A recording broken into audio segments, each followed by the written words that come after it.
Hello and welcome to my kitchen. We're going to be having a toad in the hole, but this one is a little bit different. There's a secret ingredient. Stuffings. These are just made up from a packet from Aldi. Just add water to it and then just roll them into balls. So first of all, what we're going to do is we're going to make our batter, our Yorkshire pudding toad in the hole batter. So what I use, I've got like a little teacup that used to belong to my grandma, and I use this to make my Yorkshire pudding batter. I use the volume method. So I find that this teacup will fit 3 eggs into it. So I'm going to start doing that now. I'm just going to move the camera so you can see what I'm doing. Hold on a second. I hope this is going to work. Let's just see. Okay, let's have a look. Can you see? Hello, can you see the bowl? Yes, you can. That's great. Okay, we're good to go. Okay, so here's my teacup. So first of all, what I'm going to do is I'm going to crack my eggs into my teacup and get rid of those eggshells.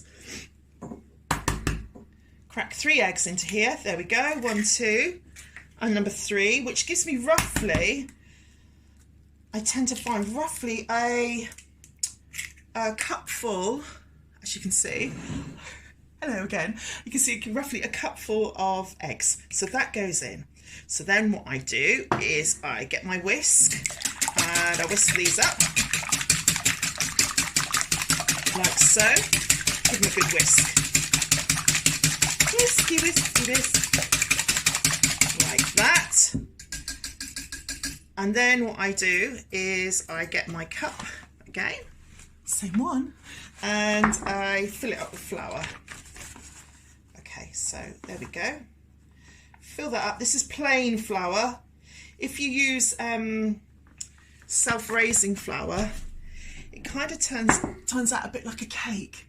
So if you don't want cakey puddings, then use plain flour. So some plain flour, so that goes in like that, a cupful of that. And then what we do the same again. We take it a little bit slower this time because I don't want to be covered in flour. There we go. Get it mixed in first and then give it a really, really, really good beat to get rid of all the lumps. You don't want lumpy batter. Keep going until you've got to get rid of all your lumps, like so. There we go. And then what we do is we add a cupful, same cup, it's got a bit of flour in it, so we just add a cupful of milk. If you haven't got any milk, I've kind of like done it before. I'm just going to give it a little bit of a rinse out. I have used water before, and you're probably thinking, no, you can't use water, but you can. You can use water if you don't have enough milk to be able to make Yorkshire puddings. Another great way to use up eggs that are kind of like past their sell-by date. So there, let me move this back up again so you can see me. Hello, fancy seeing you here. There is your Yorkshire pudding batter already made, so that's done. Now, you can add a bit of salt and pepper to it. I've got this stuff, I don't know if you've tried it before, it's called Aromat. I use it quite a lot in cooking. And it's got onion and garlic flavourings. I'm just going to add a little tiny bit of this to my batter to enhance the flavour. So I'm just going to give that a bit of a shake in. There we go, all done. All added and mixed in. Now, get rid of this. Don't need the whisk anymore. So a lot of chefs will tell you, you've got to chill it, got to let it rest, got to let it chill out, get cool.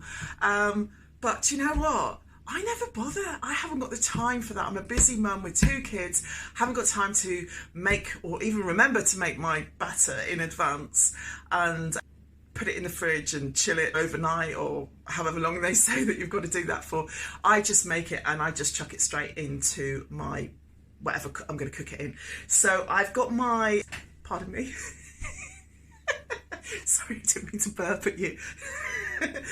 Cut that bit out later, maybe. The dishes that I've got, I've put some cooking oil in the bottom and I've had them in the oven and they're at 210 degrees. So what I'm going to do is I'm just going to pause this video because I want to do it all in one shot and I'm going to show you how to fill the trays up and what it's going to look like. So just bear with me, I'll be back in a moment.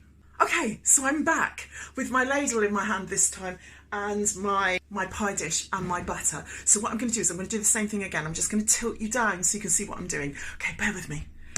Okay, I hope you can see. So what I've done is I've got my ladle, I've got my Yorkshire pudding batter.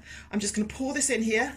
Hear that little bit of a sizzle? A little bit more, I think, like that. In here. I'm going to chuck a couple of sausages in here. 1, 2. There we go. And let's just chuck. See if we can get this in. Well, actually, it looks a bit rude. Sorry.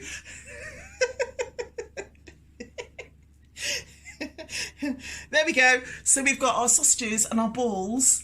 I'm going to take this back up again now. We've got our sausages and our balls in our dish. So what I'm going to do now is I'm going to stick this in the oven. Hopefully it'll rise.